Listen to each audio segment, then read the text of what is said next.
Yo, welcome to Simply Bitcoin Live, your number one source for the peaceful Bitcoin revolution and the color breaking news, culture, and pneumatic warfare. We will be your guide through the separation of money and state. And it's one of those episodes where we're going to talk about the separation of money and state. Spicy title. Is Bitcoin losing the race or the fight or the battle, however which you would like to call it or frame it, against fiat currencies? Well, our homeboy Agustin Carstens, who was the head of the Mexican central bank, he had something to say. He went on Bloomberg and he was voicing his opinions. So it's interesting. We're gonna dive deep, but I'll tell you this, guys. If they were winning, the propaganda would not be necessary, right? And they're using the well-entrenched fiat propaganda arms. Our personal favorites here at Simply Bitcoin are the Financial Times and Bloomberg. They really, really tell you exactly what is in the minds of these people. So we're going to dive deep into that. And then we're also going to talk about the hostility from the United States, which we've been talking about for quite a bit, but we're going to take a different angle today. We're going to talk about how, because Bitcoin lives in cyberspace, because Bitcoin doesn't need to be in a certain geographical location, really what the US government is doing is they're isolating themselves from Bitcoin, and they're just going to force these businesses to go overseas. And that's a huge risk. That's a huge risk. And that's happening. And believe it or not, a country that you would think is hostile towards Bitcoin, actually, they've been openly hostile towards Bitcoin, is actually setting itself up to be a hub, a potential hub. So we are watching the better flag theory play out in real time, in real life. And it's absolutely fascinating to watch. So we're going to get to all that today. It's going to be an exciting show. It's going to be one of those shows where it's just me and my awesome co-host, the one, the only, the legendary, always optimistic. How you doing, Opti? Oh, man. Well, thank you for the intro, Nico. But, man, hey, another day in paradise, another day doing what we love to do, which is talk about Bitcoin. But it is very interesting. As you said it, I didn't say it, all the propaganda coming out from the corporate press. It is almost like we are in the then they fight you stage, boys and girls. And I mean, as I always say, when they talk bad about Bitcoin, it just goes to show that we're winning, and they have to continuously gaslight the people out there that don't know what is going on over here. So, hey, hashtag winning. And then in the culture, we had this article on Bitcoin Mag, and it's basically an orange pill for Bitcoiners. So it's back to what I continuously talk about in the spaces and on the show every chance I get. I've been trying to cover this one for a minute. And it's the idea that us Bitcoiners can do a better job at orange pilling. But hey, we'll get into that in the culture. And it's just the mission, man. Let's get on. Actually, before we go on, Nico, I said this in the space and it hit me again. As Bitcoiners, we're only playing 2 games. We're playing Hungry Hippo, accumulation of sats, and then a telephone game. Make sure people get the signal. Let's break it down in simple examples. Yeah. Telephone game. What is a telephone game? Remember, you whisper something in someone's ear and you tell them something, and then they whisper into someone's ear, and by the very end of the game, stack Bitcoin, take Bitcoin and self-custody. Kaboom racks. Anyways, everybody, let's start the show. We got a lot to talk about. Let's do it. The Bitcoin numbers. Brought to you by Nodl. At this point, you should be running your own Bitcoin node. If you don't use your own Bitcoin node, you're trusting someone else's. Run your own version of Bitcoin Core, the Lightning Network, Whirlpool, and Dojo, all from the comfort of your own home. And if you're a digital nomad, you have absolutely no excuse, because now you can run a Nodl through a virtual private server. Visit nodl.eu today.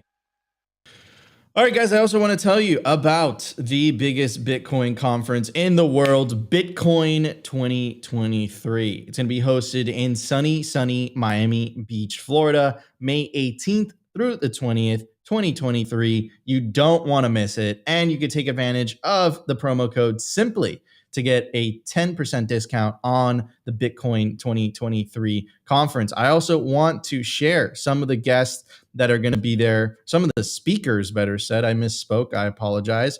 Let's check them out because it's going to be absolutely bonkers, this celebration. We have, of course, the Chad Saylor, Arthur Hayes, Michael Lewis, Jack Mahlers, Alex Gladstein, Stacey Herbert, Matt Odell, the legendary Lynn Odell, and many, many more. You definitely don't want to miss this.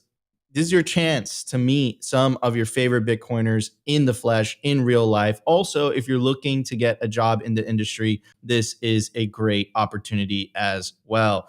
Anyways, at the time of recording, the Bitcoin price is 23,690 sats per dollar, 4,221 block height, 777,820 reachable Bitcoin nodes, 15,512 blocks to the halving, 62,180 halving estimate, April 22nd, 2024. Total Lightning Network capacity, 5,365. Capacity value, 127 million, and the realized monetary inflation continuing to take fiat currencies to absolute school, 1.76%, and the market capitalization of Bitcoin, $457 billion. If you watch yesterday's episode, which I highly recommend, it is Michael Saylor and Adam Back, both. Well, Michael Saylor, he obviously can't say that, because of his position in a public company, but he linked an article. In that article, they make the case for a $10 million Bitcoin. Adam Back made a similar case. And of course, the legendary Hal Finney, back in 2009, he predicted a $10 million Bitcoin. So in the grand scheme of things, the market capitalization of Bitcoin, still very, very small. Anyways, I wanted to show this today. This is an oldie but a goodie by the one, the only, the legendary Gigi. I love his stuff. If you haven't already done so, check out 21 Lessons. It's amazing. You can get a copy of it online, or you can support the proof of work and you can purchase yourself a copy. I did so because I love Gigi and I like to support Bitcoiners in their endeavors. Anyways, it is often said that Bitcoin is everything you don't understand about money combined with everything you don't understand about computers. There's nothing to relate it to, as Satoshi remarked. Bitcoin is different things to different people. Not only that, but what we mean when we say Bitcoin depends on context, among other things. Breaking apart this loop is what 21 Ways is about. However, it's almost impossible to talk about Bitcoin in any meaningful way without a brief discussion on the building blocks that make Bitcoin work. First of all, understanding how public key cryptography and digital signatures work is absolutely essential. While Bitcoin seems magical, its nuts and bolts are anything but. Key generation, message signing, and message verification are mathematical operations. Hash functions are another essential building block. They're crucial to identity and verify information in a centralized system. In Bitcoin, they're used for mining, generating addresses, identifying redeem scripts, identifying transactions, blocks, and more. The problem with regular computing networks is a political one. Traditional computer networks usually follow the client-server model, which puts one server in charge as the central authority of the network. The solution: make everyone an equal participant by design, peer to peer. And that is a fundamental issue. And that's also a fundamental issue, look, as content creators. And if you make Bitcoin content, you're beholden to the platform, right? So, whether it's YouTube, Rumble's a little bit better, whether it's Twitter, I know things have changed, but Elon Musk, but the problem remains the same. And I know that there's been people that have been replying, like kind of trolling Elon in a way, putting Noster in the comments with Elon. And I've heard some of them actually gotten banned for that. So the problem remains the same, right? As long as the person in control, and it's just human nature, it's incentives. They're always going to want to control that system to benefit themselves, right? And that is completely different than a decentralized system. It's rules without rules. That's what Bitcoin is. And Noster kind of follows along that, right? It's a protocol. You can't even delete posts off Noster, which I learned over the weekend. Boomer Nico, I posted a link which I thought was going to show up as a picture, and it didn't. It was just a bunch of like crazy text. I was like, I can't delete this. Someone was trolling me. You can't delete that. So, but what are the benefits of that? The benefits of that is that you can't just take someone off Nostr. You can't just ban them, right? And same with Bitcoin. Bitcoin is the money of enemies. You have to be okay with your worst enemy using something like Bitcoin. Anyways, so here's a good visual of describing what Gigi was talking about. And if you look at, for example, there are companies being built around the fact of a peer-to-peer internet, right? So the way that the internet works today is, if I send a message to Opti and we're using, let's say, even Signal, right? It goes from me to Signal to Opti, right? There's a server in between, right? That server can be captured, right? It can be politically influenced. What I believe the future is going to be is peer-to-peer communications, right? So instead of me going from me server to Opti, it goes from me directly to Opti. And if it's peer-to-peer and there's no intermediary, it makes it less prone to these types of political interference, but to put it nicely. Anyways, goes on to say, once these building blocks in Bitcoin's operations are properly understood, it becomes clear that this often used picture is an oversimplification, to put it mildly. A more accurate picture would be the following. Sats are in locked vaults floating in the sky. If you know the magic spell, you can open your lock and create new vaults that you can seal locks. Sats do not exist outside of vaults. Confusing? No doubt. But it gets easier as you study and get comfortable with these concepts. In the end, Bitcoin is a network that is incredibly hard to corrupt and keeps everyone and everything honest, producing a truthful ledger, recording who owns what to whom.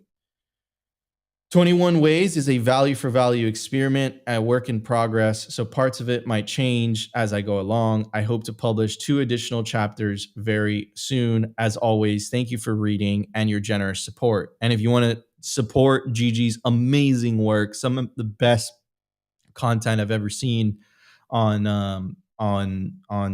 just the whole Bitcoin media content space, definitely go check it out. 21 Lessons was very influential for me specifically. I love the way that he breaks it down. Definitely check it out. And I think that this messaging is so good at explaining very complex topics and simplifying it. And, shout out to Gigi for doing that as well. Anyways, Opti, what are your thoughts on that, bro? I love the way he breaks it down. Sorry, guys, choking over here on water. We're all choking, dude. I'm choking. You're choking. What's going on? Well, first and foremost, shouts out to Gigi. I think he's one of the best educators in the Bitcoin space. I really love how he's able to break down very complex computer science topics for the average person like myself to understand. But you said something, or actually Gigi basically said it, and it's about the main importance of the Bitcoin network is that everyone's an equal participant on the network. And yesterday I was kind of like orange pilling one of my friends, and I basically said that same thing about how like Bitcoin has basically leveled the playing field. And once I got done with my like little rant, he was like, oh wow, like that makes a lot more sense. And I think I need to get some Bitcoin. So like, it's back to this whole idea that we continuously talk about here on Simply Bitcoin and in our Twitter spaces, is this idea of just, getting the Bitcoin message in front of people because people are ready for that message. And, shouts out to Gigi's 21 Lessons because he's doing Satoshi's work. He's doing the Lord's work out there every single day, spreading that signal. So, love to see the content that he's putting out there, as well as adding his own flavor to the memes, educational memes, calls of actions in the memes. I know you guys love memes out there. So, Gigi's just killing it. He's one of the best follows on Twitter, in my opinion. And also, he also gets super cosmic, and I love the cosmic Bitcoiners. So, go listen to some Gigi rants after the show and get your head right and come back and start orange pilling more people. Yeah, and also, if you guys are interested in cosmic Simply Bitcoin content, check out Simply Bitcoin's TTO. I think it means talk. I think it means talk to Opti, but Opti gets You'll mad. never know. You'll never know. that Opti says it's not talk to Opti, but for me in my heart, it does mean talk to Opti. Which one was the cosmic? It was the Valis one. But no, the we have to get Valis on and redo Tarantula that one. got pretty cosmic. We get pretty cosmic in all of them. So this is all I do, man. I'm a cosmic Bitcoiner. So check those out, most definitely. Anyways, everybody, we have a lot to talk about with our buddy Agustin Carstens. All right, let's check it out. The Daily News. Brought to you by Blockstream Jade, built by Bitcoiners for Bitcoiners. It's an open source hardware wallet for the cold storage of Bitcoin. Blockstream Jade houses a full color camera, allowing for fully air-gapped Bitcoin transactions. Scan and display QR codes directly on the device to sign transactions and verify addresses with ease. Use your Blockstream Jade with your favorite wallet software, such as the Blockstream Green, Blue Wallet, Electrum, and Sparrow. Get yourself a Blockstream Jade today and take self-custody of your Bitcoin. All right, everybody. All right. So if you want to know where inflation goes, it disappears. It disappears. Your money loses purchasing power. It extends Charlie Munger and Warren Buffett's life. But where does it go physically? Anyways, I'll say that. So this guy's evil as hell. Yeah, I mean, it's not even evil though. It's not evil. It's just like he's incentivized. This is incentives. He is Ricardo Salinas said it, and I never forget when he said this. He says the high church of fiat, right? This guy's a big believer in the high church of fiat. Now, the problem with fiat currencies, right, is the misalignment of incentives, right? There's a few bureaucratic elite. They make the monetary policy to benefit themselves and everybody else. If you're in the lower and the middle classes, you don't have the means to save in assets, therefore you don't benefit from asset inflation, you get screwed. What Bitcoiners are advocating for, right? So let's put the conversation about evil and demons and put all that aside. What Bitcoiners are advocating for is a more equal and equitable system, right? That's why I covered that part with Gigi in the very beginning of the show during the numbers segment, right?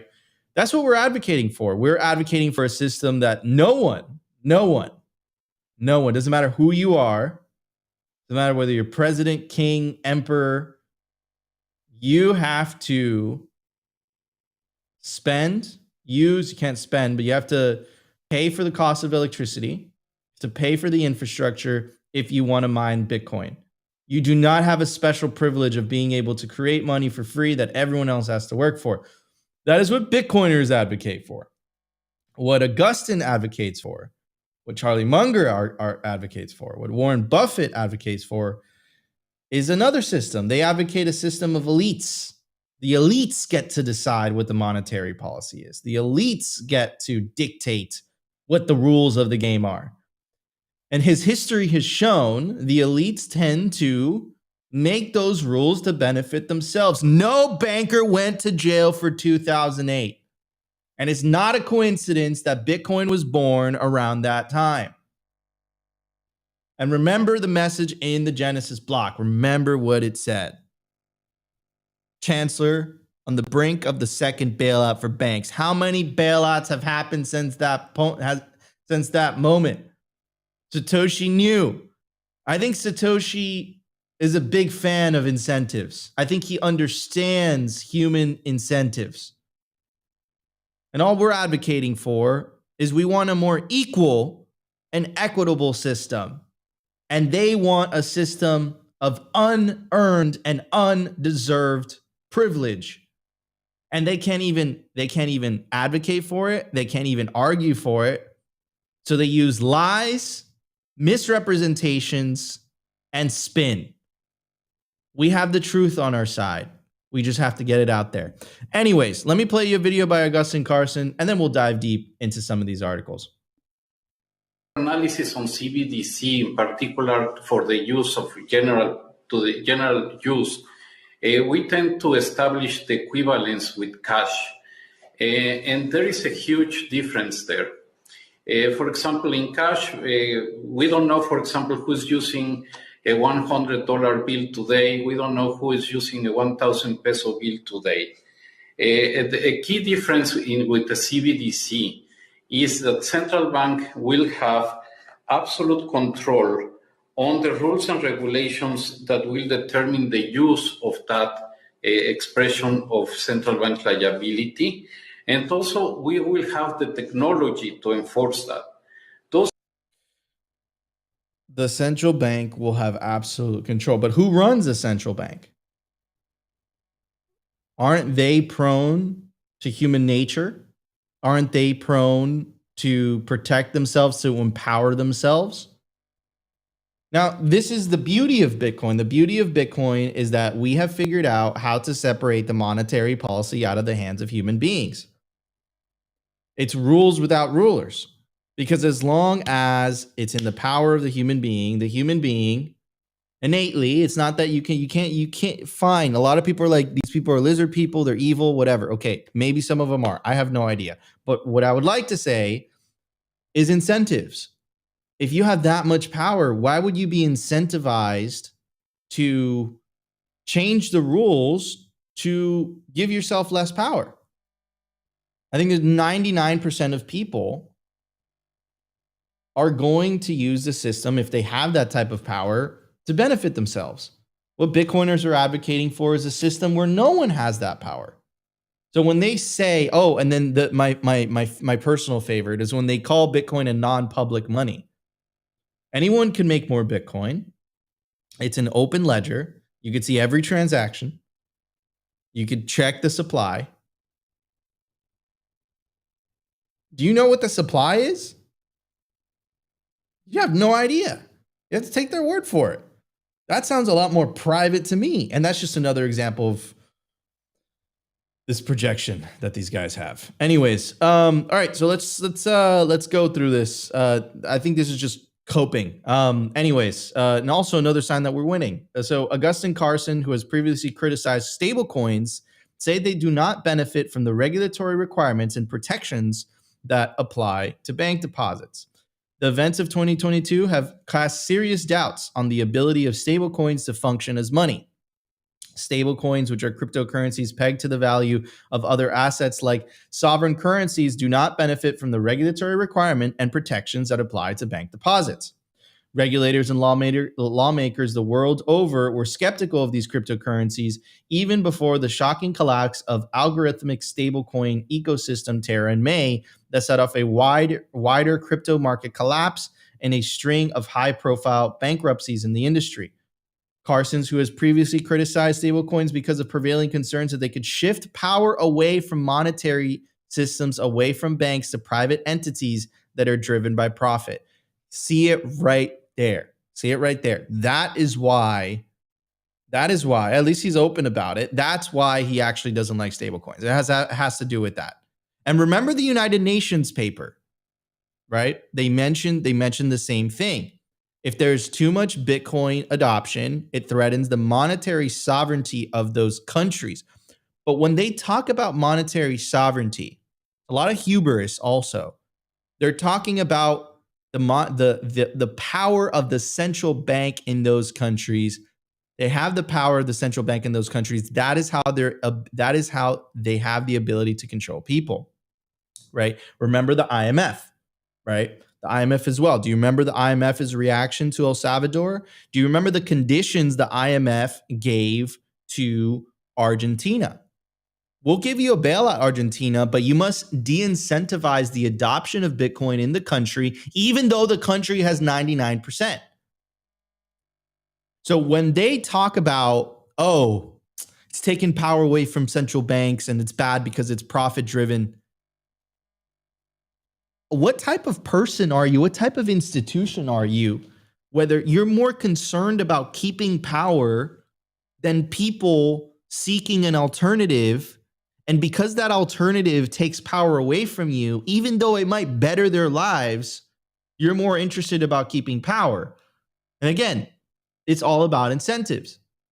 Agustin Carstens, Opti's ex-girlfriend, Christine Lagarde, it's all about power. It's power, money, politics. Anyways, So this is the article that I wanted to cover today. I thought it was absolutely hilarious. That's why I made it the title of the video, because I think it's hysterical.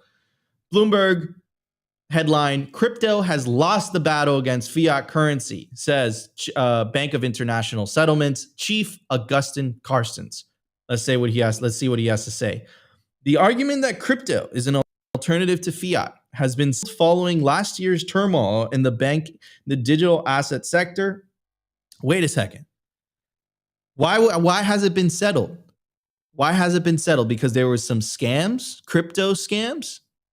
Is that why it's been settled? Is that why it's been settled that Bitcoin is not an alternative to fiat currency? Like, who the hell are you to say that? And then the central planning in him just comes out of him. It just comes out. Like, it's been settled.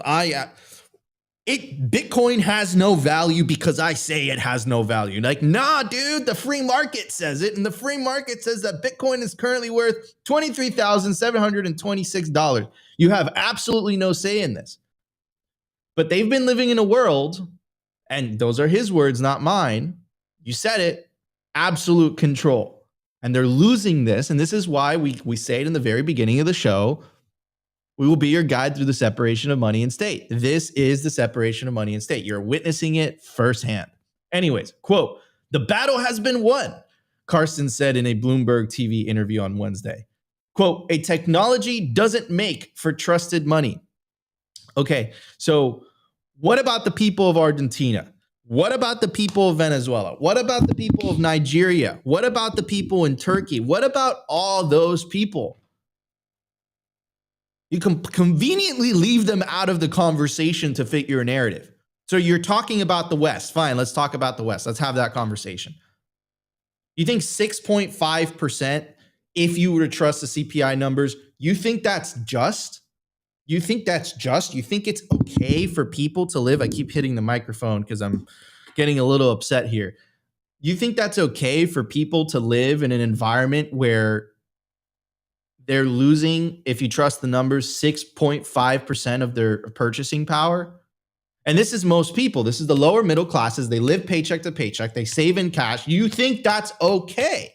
That's what you're saying. The battle has been won because there are some scams that blew up. Anyways, the digital asset sector is still licking their wounds of a $2 trillion rout and the November collapse of SBF's FTX exchange, which has morphed into one of the highest profile corporate crime cases in US history.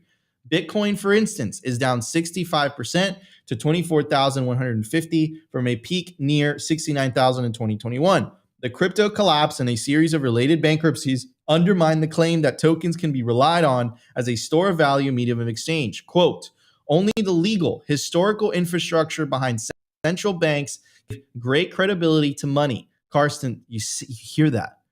Only the legal, historical infrastructure behind central banks can give credibility to money.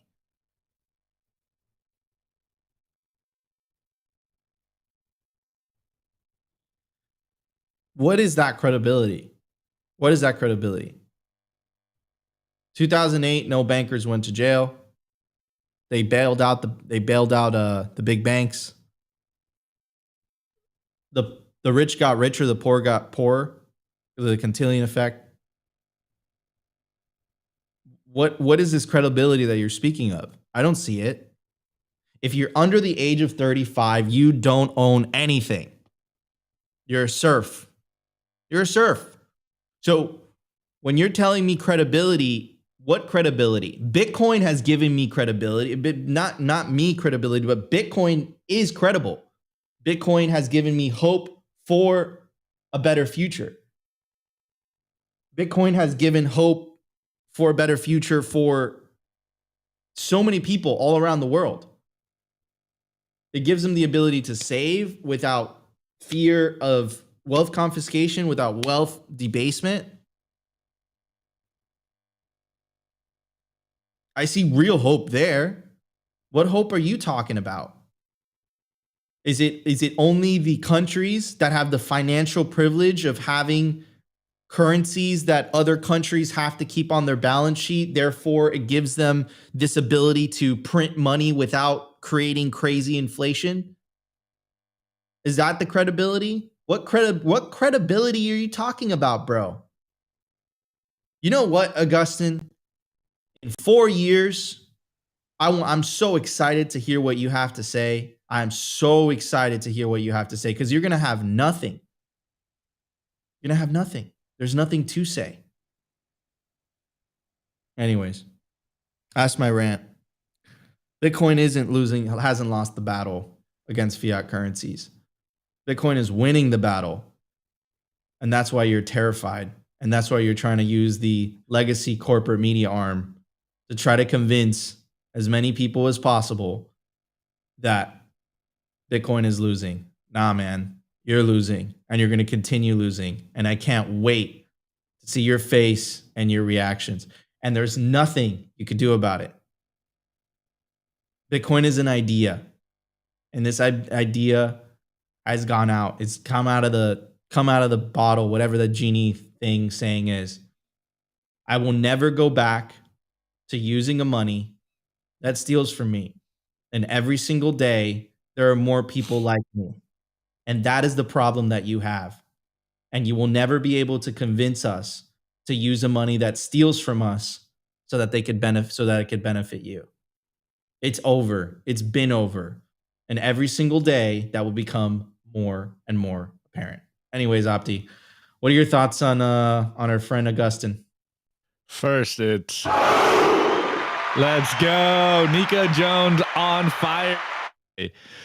Absolutely love that rant. And I think people are loving it in the chat as well. But, just to like touch on this whole idea. First, I think we say it all the time now on the show is we are definitely in the then they fight you stage. And the only tool, the only, weapon against us that they have is, as Bukele wrote in the Don't Drink the Elite's Kool-Aid, is the monopolization of truth. The corporate press is obviously going to try to gaslight all of us.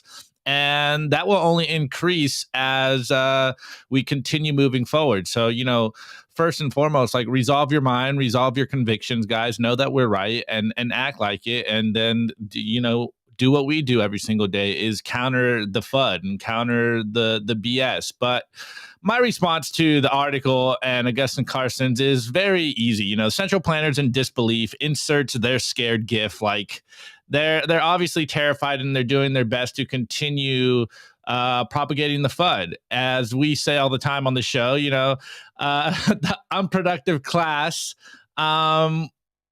And we call them that for a reason. They siphon value off other people. Literally, you guys that are productive are in full disbelief, chickens with their heads cut off because Bitcoin is obviously winning. And the more I see stuff like this, just proves to me that we are winning. And it just means we need to double down, spread the signal more, and stack more and more sats. But this reminded me, or actually something you said in the beginning of your rant, Nico, reminded me of this meme that our boy, the Base Money Tech, dropped in our recent articles, Beware the Fiat Earthers. And it's a quote by Frederick Bastiat, and it's very basically the same thing you said. If the natural tendencies of mankind are so bad that it's not safe to permit people to be free, how is it that the tendencies of these organizers are always good? Do not the legislators and their appointed agents also belong to the human race?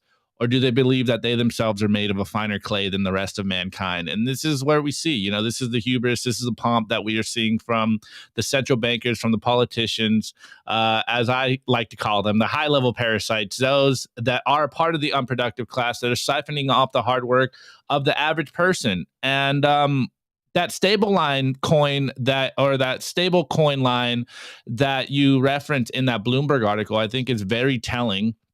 They're saying the quiet part out loud. Like they're telling you exactly what they believe and want. So you better listen to them, guys. Like this isn't Nico and ours perspective on it, our opinion on what they're saying.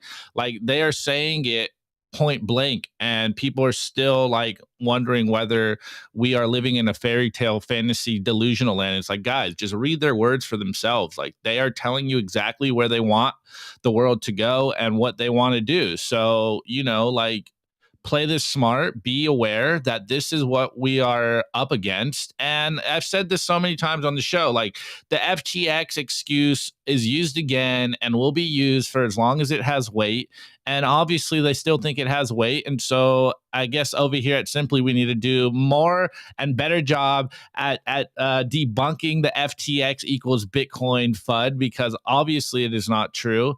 But again, I really like how he said the line, technology cannot be used as a trusted money. Like, trust us, bro. You know, trust the people that have abused your trust and destroyed the economy, i.e. the central bankers. Like, we need to put our trust back in them because they are so trustworthy. And it's absolute horse crap. Like, man, this is why we Bitcoin. This is why Satoshi created Bitcoin in the first place. It's literally in the first paragraph of the white paper.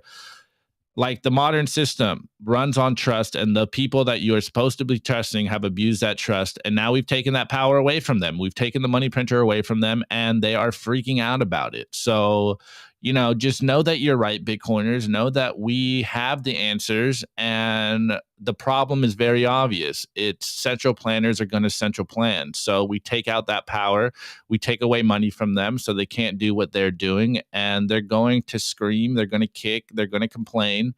And this is where we are, guys. Like, this next decade is going to be a very interesting decade as Bitcoiners. We're going to see a lot more attacks. We're going to see a lot more FUD and criticism from corporate press. And it's just like, be aware now. We got to be, you know, be ready for the long fight, because this is most likely where we are heading. You know, the transition, I would like it to be very, very seamless. But hey, we know, as I think it was MLK who said it, like, the oppressed cannot take the power back without some kind of fight. Like, they're not going to give it away. So just be prepared, guys, and be smart, and know that we are in it for the long run. Like Nico said, we are not going back to fiat. Why should we go back to a money that literally steals from you? And this is the status quo. It's absolutely insane. I'm not going back. As I say all the time, saving in Bitcoin never stops. The game of hungry hippo with sats never stops. And we will continuously buy Bitcoin until our last breath. Like, this is the way. And this is what all of you guys out there believe as well. So, like, you know, Bitcoin losing is just absolutely hilarious to me, because even if you look at the numbers, Bitcoin just stays winning, man. Like, Bitcoin just is taking over the world in real time. So, hey, Augustin, Carstens, central bankers, you know, Chrissy Lagarde wrecked out there. But hey, this is why we're Bitcoiners, and this is why we are so optimistic and hopeful about the future, because we have Bitcoin. So, hey, just keep winning, boys and girls. Keep stacking, keep taking Bitcoin into self-custody, and keep spreading the Bitcoin signal to every single person that you encounter. Amen to that. Amen to that. All right, everybody. So let me see. We got time. Nope. I'm going to have to push that for tomorrow. Let's get to the culture. We got a lot to talk about. Let's check it out. The Daily Culture. Brought to you by SwanBitcoin.com. Swan is the best way to build your Bitcoin stack with automated Bitcoin savings plans and instant purchases, serving clients of any size from $10 to $10 million. We love Swan because they incentivize self-custody and dollar cost averaging. What are you waiting for? Visit SwanBitcoin.com today. All right, guys, I want to tell you about Unconfiscatable. It's going to be an awesome Bitcoin conference. Really recommend it. December 7th through the 8th, 2023 in Las Vegas, Nevada. It's also a poker tournament. It's quite fun. Speaker list includes Tone Vase, Jimmy Song, Adam Back, Jack Mahlers, Greg Foss, and many, many more. You definitely don't want to miss this. And you can take advantage of the promo code Simply10. Get a big discount to your tickets to Unconfiscatable. Also, check out BitBlock Boom. It's not a NFT, blockchain, or crapcoin event. It's a Bitcoin event, August 24th, 25th, 26th, 27th in Austin, Texas. You definitely don't want to miss BitBlock Boom. And you can take advantage of the promo code Simply Bitcoin to get a big discount on your tickets to BitBlock Boom. Anyways, Opti, what are we going to talk about today, bro? Well, we're going to talk about my favorite subject, at least recently. It's this idea of how do we better orange pill our friends and family, our pre-coiners out there, because it's very obvious to me, at least, that as Bitcoiners, we can do a better job at spreading the Bitcoin signal. And I know you guys are going to say like the classic Satoshi line, like, if you don't get it, I don't have the time to convince you. Well, lucky for you guys, this is my job. So I want to help you guys just get your mind right and understand that, hey, there is a great avenue for us Bitcoiners to just get better at what we do, become better evangelists, get our messaging better, get our perspective in line. And so I saw this article, and also, guys, I'm not going to cover the whole thing, but I did see that Guy Swan covered the article, and I haven't listened to it yet, but I'm sure there was some awesome guys takes at the end. So I'll definitely have to do my own my own research on this and see what other Bitcoiners are saying out there, other Bitcoin content creators are saying out there. But I saw this article, and this is, like I said, this is something that I like to talk about, and it's something we continuously talk about on our Substack. So this is an opinion piece by Austin Herbert on Bitcoin Magazine, and it's an orange pill for Bitcoiners. With Bitcoin still so early on its adoption curve, it seems that convicted Bitcoiners need an orange pill of their own. So just getting into this, there's some good clips. Again, I'm not going to cover the whole thing. There's just a few points that I want to cover so that I can make my point that I continuously tell you guys every single day. Anyways, Austin goes, how do I know the Bitcoiners suck at orange pilling? Well, we are at 0.01% penetration, and that's just 1 out of every 10,000 people who have been convinced to become Bitcoiners. And there's a good chart about the Bitcoin technology adoption S-curve. And as we covered yesterday, and as I continuously cover, there is so much room to grow in Bitcoin, and there's so much space for everyone to get better at orange pilling their pre-corners. Anyways, Austin goes, the specific number is arbitrary. It could be 0.01%, or it could be a whopping 0.05% adoption rate. The point is, we are still ridiculously early, guys. Here's a summary of what the 0.01 adoption rate means. Croesus, shouts out to Sean, puts us at 250,000 Bitcoin maximalists out there, defined by holding 50% of net worth in Bitcoin. This is measured out of 2.2 billion total people. Why? Because he only accounts for people with 10,000 plus dollar net worths, and we are talking about storing our wealth in Bitcoin and not just measuring the medium of exchange of the networks. And fundamentally, as Bitcoiners, we believe the old system is broken. We have an opportunity to build a new one, a fair system, like we covered in the numbers and in the news, a system that will remain long after we are gone. But in order for our new system to work, we need to fund that system. We need to defund fiat. And how do we do that? We give people the opportunity to vote with their money, to opt out and into Bitcoin, but they won't vote with Bitcoin until they understand Bitcoin. This is something I talk about all the time, guys. We are so early in Bitcoin. We are still technically the early adopters of Bitcoin, and so there is a certain amount of proof of work. There's a certain research and understanding that people need to put into Bitcoin to get that epiphany moment. But at a certain point, it will become just such a normal thing in our lives that you won't need to do all that work. Like, most people don't need to understand the internet. They just use it. They don't understand email. They just use it.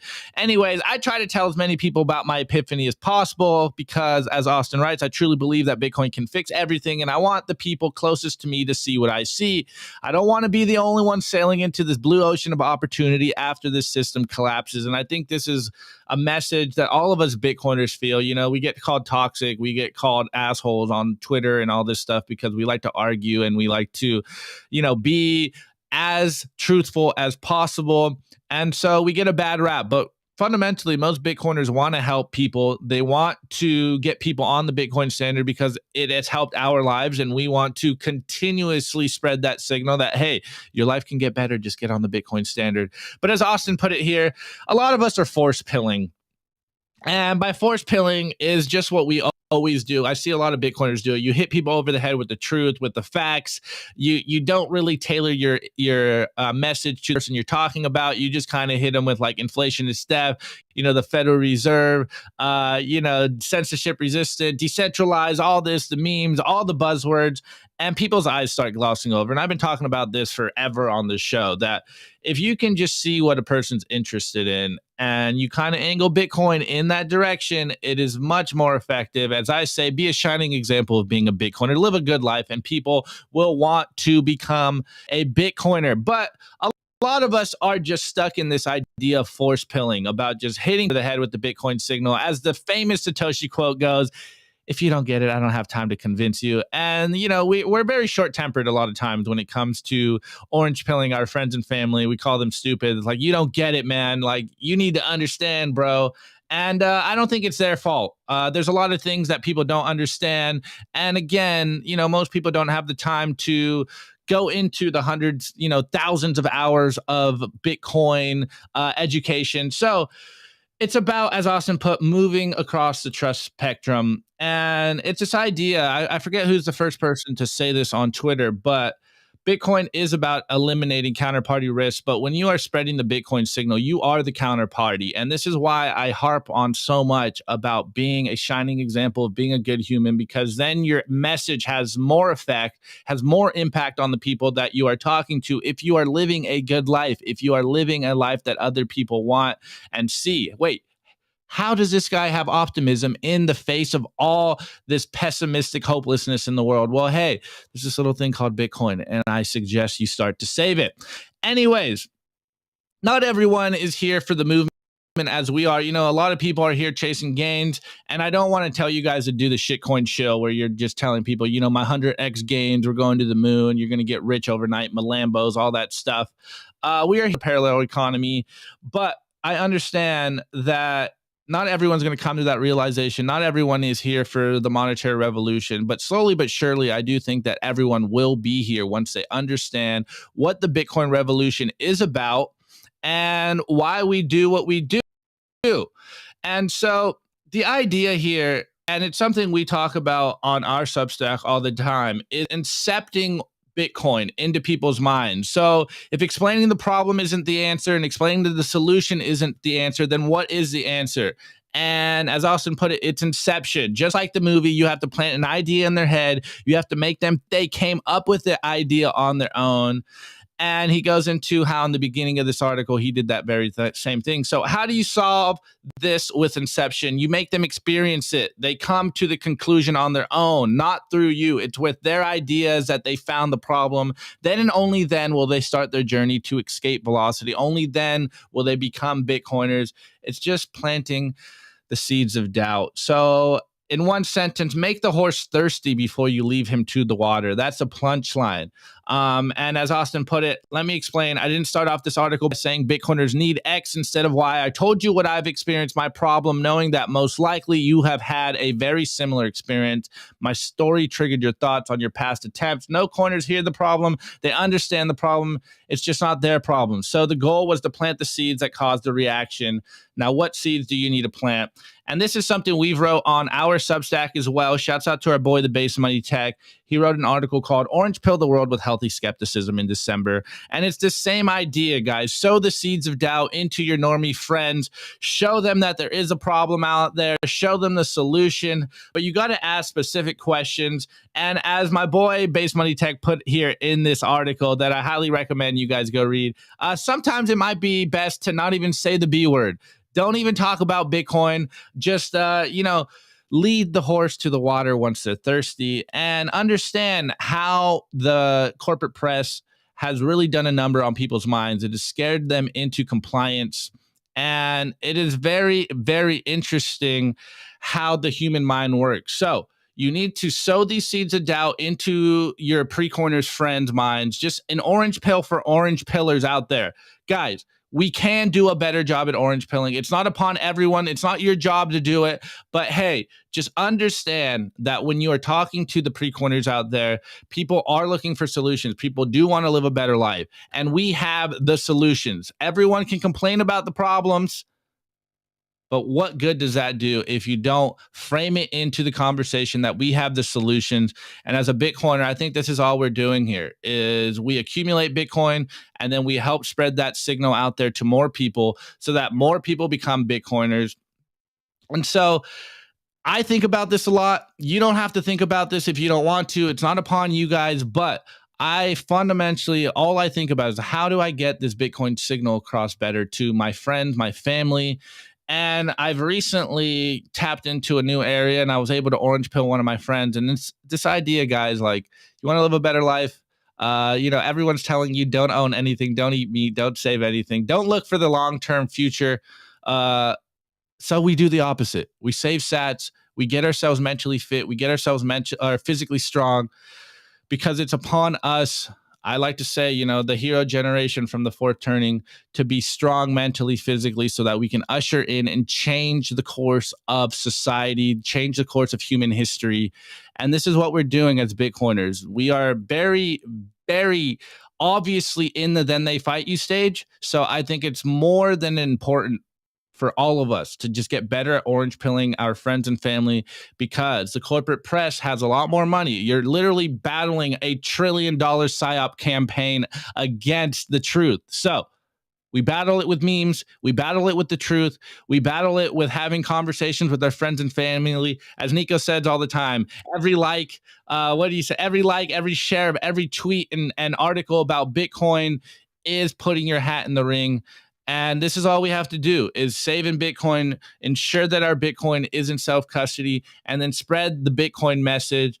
And adding on top of that is just think about how you can spread that Bitcoin message better to your friends and family, because I really believe we have the solutions. And if we have the solutions, then more people will want to be Bitcoiners. And if we're honest with ourselves, us Bitcoiners aren't doing the best job at spreading the signal, or else there would be more Bitcoiners in the world. So, a little PSA. I love what everyone is doing. We are all doing it in our own way. But hey, just think about it. Can you do a better job at orange pilling? All right. Anyways, Nico had to pop off for a moment. He might come back in the meme review or afterwards. So let's just get in the meme review. Actually, guys, drop a comment in the chat if you think I'm off base, or if you think maybe I'm hitting on something. So let's get into the meme review. Your favorite portion. The Daily Meme Review. Brought to you by Kaboom Racks. I get this question all the time. Nico, where should I buy Bitcoin miners? The answer is Kaboom Racks. It's the best place to buy Bitcoin miners. That's where you're going to find the best deals and the best prices. Start your mining utopia today. To check out their racks, you got to go to t.me/Kaboom Racks. Join their Telegram group and start your mining journey today. Kaboom Racks. Kaboom Racks. All right, guys, you already know this is the meme review, your favorite portion of the show, where I review your memes. Send us memes on Twitter, send us memes in our Telegram group, and I will get them on the show.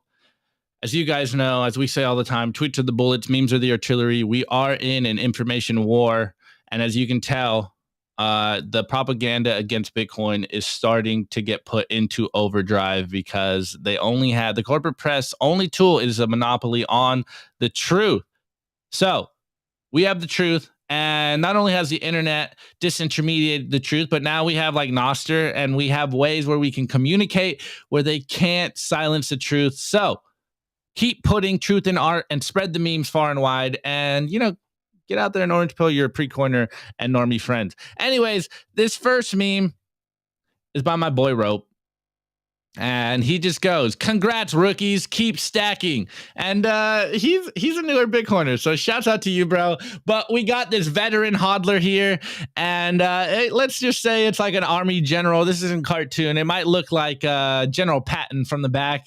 And we got class of 2022, and it's a cat with like an army, kind of looks like a Boy Scout, but in an army uniform, getting a medal. Congratulations, guys! If you are the class of 2022. You have made it a year, and just get ready for the roller coasters and the fireworks as we start to go into the halving and the price starts to pump. Welcome to Bitcoin. Welcome to your first cycle.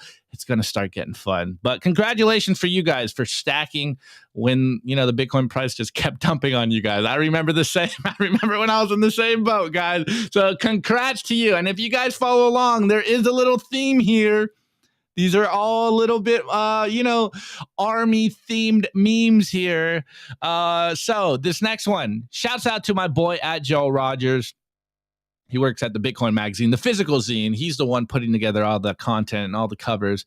Absolute legend, and also a good friend. And he goes, "Wartime Bitcoin is upon us."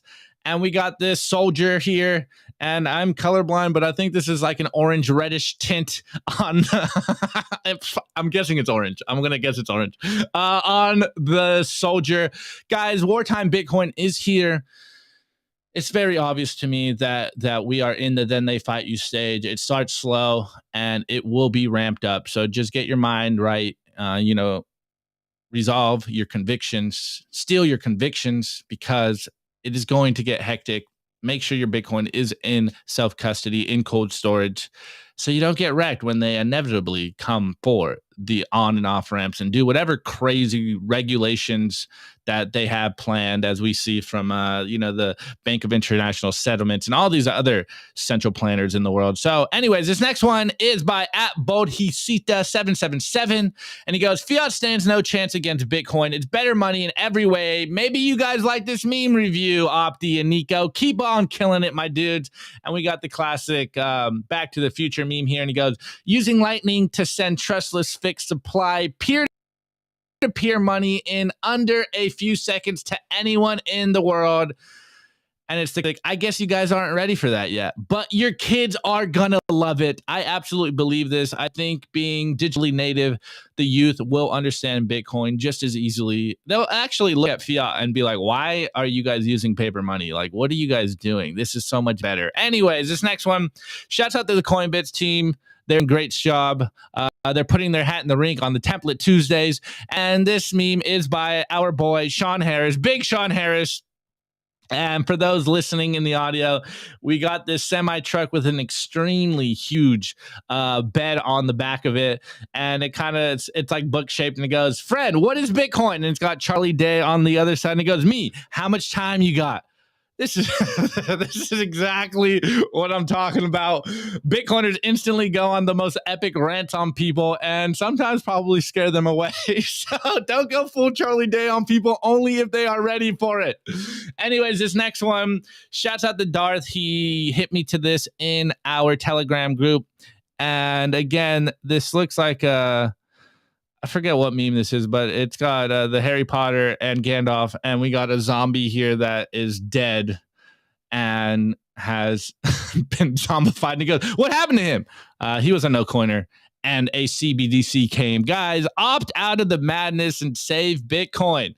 It is a very simple process, guys. And again, this is back to what I keep telling you guys. We are in the then they fight you stage. So shouts out to Morpheus BTC, and he goes, they are lying to you. Hashtag Bitcoin. And we got Will Ferrell yelling, goes, they aren't stupid. They're ruining the world on purpose. Opt out of the fiat matrix and buy Bitcoin. Guys, I once was blind, but now I see and I understand that the most vocal detractors of Bitcoin, the most vocal critics of Bitcoin, are most likely not uneducated. They very much know what they're doing. Shouts out to Brad Sherman. He's at least the most honest politician out there. And this is the game. They know what they're doing. They're just trying to gaslight the uninitiated out there. Anyways, this next meme and last meme is by @Bitcoin Gustavo on Twitter. And he goes, Patrick Henry on why Bitcoin and not fiat. And we got a quote from Patrick Henry on an orange background. And it goes, the eternal difference between right and wrong does not fluctuate. It is immutable. Let's fucking go. Okay, guys. So, of course, drop your meme review score in the chat and we will cover it live. Before we go cover your scores, I am going to give you, I think this is a Simply Bitcoin exclusive. I'm giving you a used fabric softener. Oh man. All right. I'm gonna give it a oh man, this if you guys have been paying attention to what is going on in the media landscape between large media organizations and independent content creators, and where I think the world is going, this score will mean a lot to you. If you don't, this score probably don't mean anything. But I'm gonna give it a louder Crowder mug. That's oh wow, Nico That's- doxing himself. That's no. I'm not talking about the politics, bro. But I'm the fight between independent content creators and large media organizations, and that's what that score represents. I don't know. Me, it's near and dear to me because obviously that's what we are. We're a media company. Anyways, guys, I also want to give a shout out to our awesome clothing sponsor. They make some of the best Bitcoin merch. Opti is showing the Bitcoin cap, and then Opti, why don't you show off the t-shirt? Model. Opti's the model, by the way. Opti's the model of Simply Bitcoin. He's the model. And of course, you guys know I love the camo hoodies. Not all of them are not all my camo hoodies are the Simply Bitcoin merch, but Represent makes some fire ass camo hoodies. So definitely go check it out. RepresentLTD.com. You can use the promo code simply-Bitcoin. You get yourself a 10% discount, anything on the RepresentLTD.com store.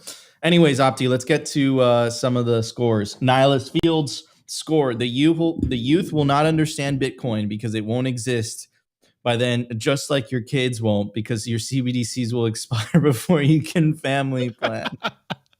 Oh, what a savage. Nihilus Fields is a feature in the YouTube chat, guys. Just be forewarned. Hodl face. I give the memes one obese German waving a flag, victory flag.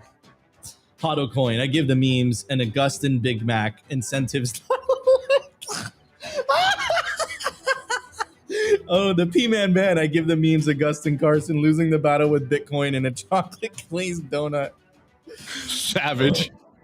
Free van. I give the memes 7777777 sats. Igor, I give the memes a thirsty horse whose water I drink usually. All right, next one by the letter M. I give the memes a meme review score. Solid. Elaine, I give the memes Carstens forced diet, a 500-pound weight loss, and he realizes Bitcoin has saved him. Oof. Throwback by Mr. Robot. Mr. Robot, 8 out of 10. Parka, 10. Rope. I give the memes Opti's first dictatum. I don't know what that means. Dictionary. Nico needs a dictionary as well. Jose Bam, I give the memes a ginger Bitcoiner. All right, we're out of time. Puddin cereal, give the memes my last Pop-Tart. Oh, okay. That's a good score. The last one is always a good one. All right, everybody. Thank you so much for joining us. Another episode of Simply Bitcoin Live. I had a great time today going off on Agustin Carstens, monetary demon, unproductive class. So many Bitcoiners have so many descriptions for these people. Anyways, guys, if you enjoyed the show, it really helps us. Consider liking, subscribing, all that good stuff. Share Bitcoin content. Definitely check out the audio versions of this show. Anchor, Spotify, Apple, Fountain. We read the Fountain comments every Friday. Opti's kind enough to pull them up. We really appreciate it, guys. This show would not be possible without all you guys. So we really appreciate it. We appreciate all the love. Thank you so much. And we will see you tomorrow for a brand new episode of Simply Bitcoin Live. But there is an after party if you want to continue all the way to 2 p.m. Eastern Standard Time. We co-host a space with the best place to stack sats, swanbitcoin.com. We will be hosting that space until 2 p.m. Eastern Standard Time. Opti's going to be holding it down. He's a pro at this point at those Twitter spaces. Anyways, guys, we love you all. We'll see you tomorrow for a brand new episode of Simply Bitcoin Live.